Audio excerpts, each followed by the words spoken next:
One lesson I've learned over the years is this: the future rewards those who prepare for it. Most people spend their time reacting to changes, reacting to challenges, reacting to opportunities after they have already appeared. But every now and then, I attend a session that encourages me to look further ahead. Recently, I attended a dinner and Qimen Dunjia workshop focused on one question: how do we position ourselves for the second half of 2026?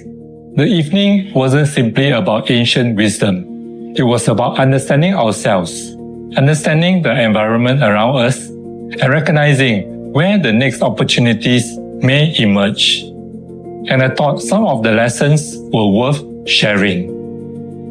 The evening began with dinner. The session started at a restaurant. Participants gathered for dinner, caught up with friends, met new people, and enjoyed a relaxed evening before the formal program began. One thing I've come to appreciate over the years is that learning doesn't only happen in classrooms. Sometimes it happens over a meal. Sometimes it happens through a conversation. And sometimes it happens simply by being around people who are also committed to learning and personal growth. After dinner, we moved upstairs into the training room for the main session. The program was led by an experienced Qimen Dunjia practitioner who guided us through the major themes expected to influence the second half of 2026. While there were occasional questions and discussions from participants, the session was primarily focused on learning from the trainer's experience, observations, and interpretation of the Qimen framework. What I appreciated was the structured way of looking at opportunities, risks, timing, and positioning. Sometimes, the value of a session comes from learning something entirely new. Sometimes it comes from learning familiar lessons presented through a different lens.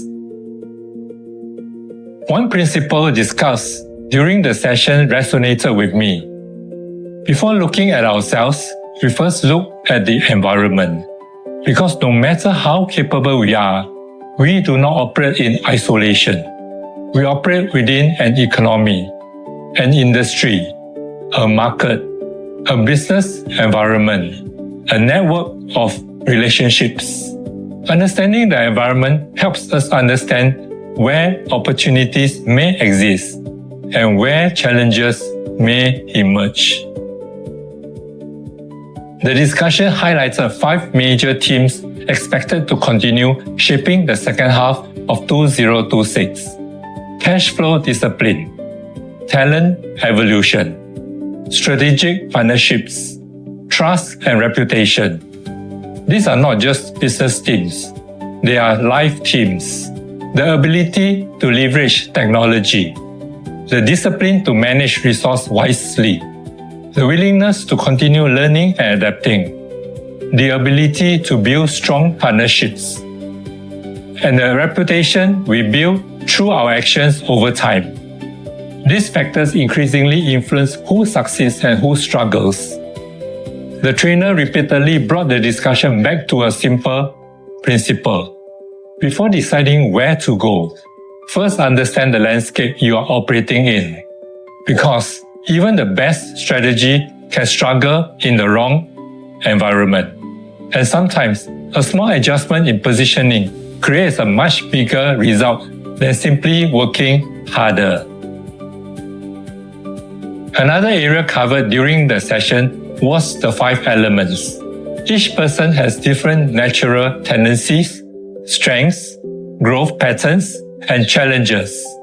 Whether one views the 5 elements as a traditional system, a strategic framework, or a tool for reflection, the underlying questions are valuable. What are our natural strengths? Where do we perform best? What environments support our growth? What patterns continue repeating in our lives? Many people spend years developing skills. Far fewer spend time understanding themselves. Yet, self-awareness often creates one of the greatest advantages in life. When we understand our strengths, we can position ourselves more effectively. When we understand our blind spots, we make better decisions. When we understand our natural tendencies, we stop fighting ourselves and start building on what already works. The session also explored how different elemental profiles may respond differently to opportunities, challenges, and changing environments. The objective was not to label people. The objective was to help people understand themselves more deeply.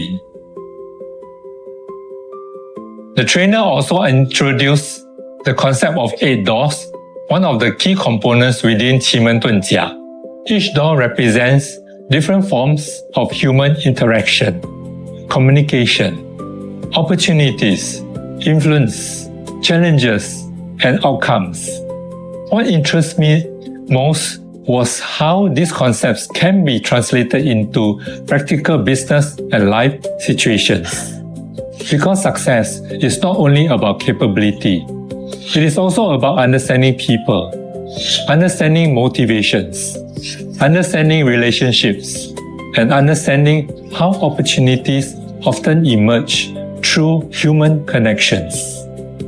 Many of life's biggest opportunities arrive through people. A conversation, an introduction, a recommendation, a partnership, a mentor, a customer, a friend. The stronger our relationships, the more opportunities become visible. And often, the opportunity that changes everything is one we never expected. Another part of the session focused on the 9 stars.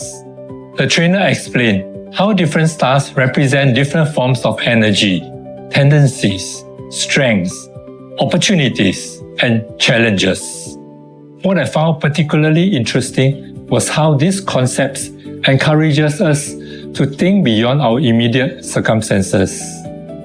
The discussion revolved around factors such as trust, momentum, support, obstacles, hidden risks, timing.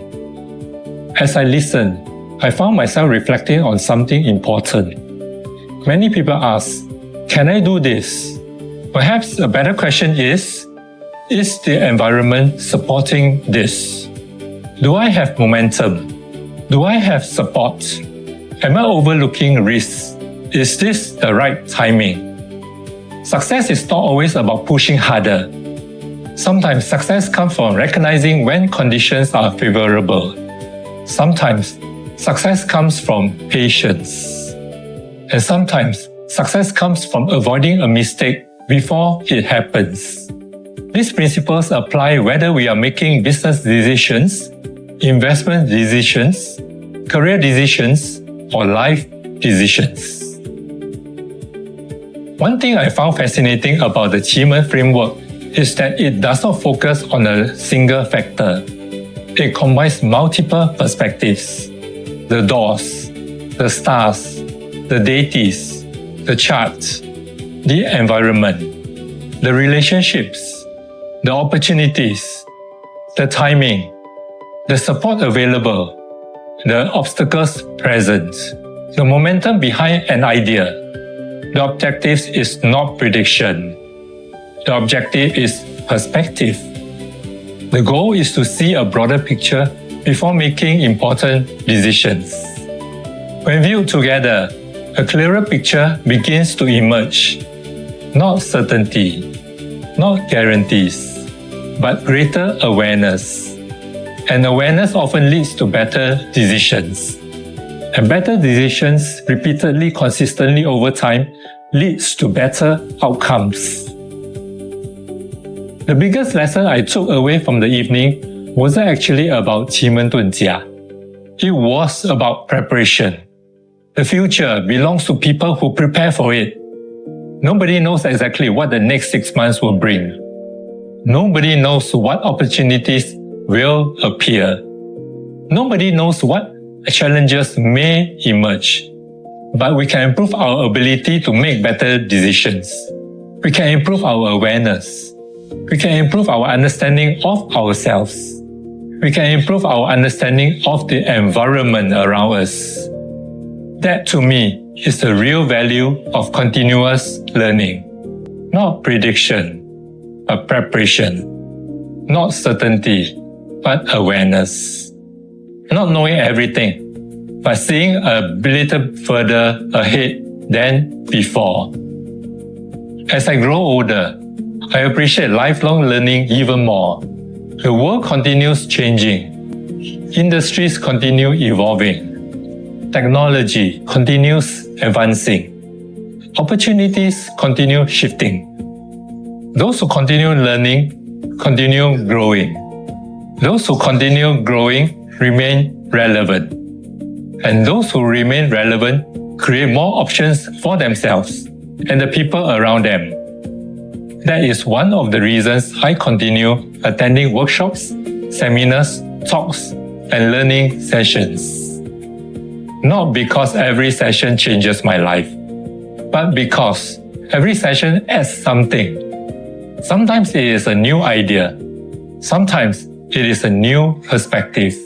Sometimes it is a new friendship.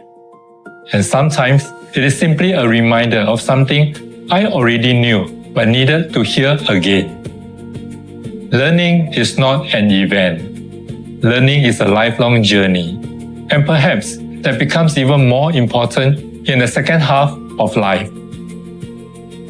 As we move into the second half of 2026, perhaps the most important question is not what will happen next. Perhaps the better question is, how prepared am I for whatever comes next? Continue growing, continue learning, continue building meaningful relationships, continue strengthening your reputation, continue investing in yourself. Because in the end, the greatest asset you will ever own is not a stock portfolio, a business, or a property. The greatest asset you will ever own is the person you become. Thank you for watching, and I'll see you in the next episode of the second half Playbook.